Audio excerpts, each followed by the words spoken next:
סוף סמסטר, שוב תקופת מבחנים, כל היום יושבים, כל היום יושבים. על איזה רשע יחשוב המרצה האחראי, אנחנו מנחשים, אנחנו רק מנחשים. והדודה אומרת, יש עוד 2 דקות, אבל זה לא יכול להיות, יש עוד 7 שאלות, וכולן תורכות עם הוכחות.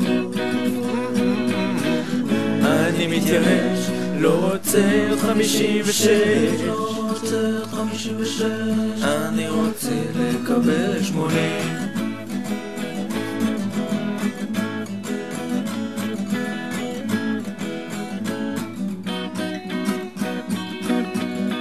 יש שמועות על פקולטות אחרות, שם אין מבחנים, יש רק הגשות.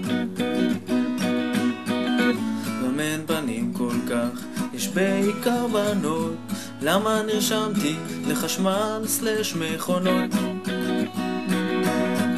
והדודה אומרת, יש עוד 2 דקות, אבל זה לא יכול להיות, יש עוד 7 שאלות, וכולן תורכות עם הוכחות. ואני מתייאש, לא רוצה 56, אני רוצה לקבל 80.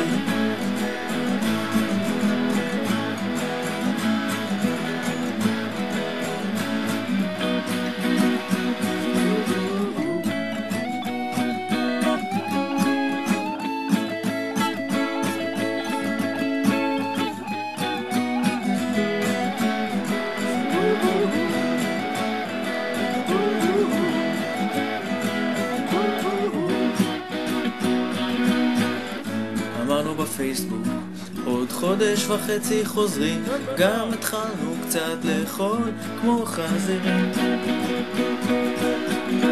בחוץ ימים יפים וילדים צוחקים, אני תקוע פה עם חוברת מבחנים.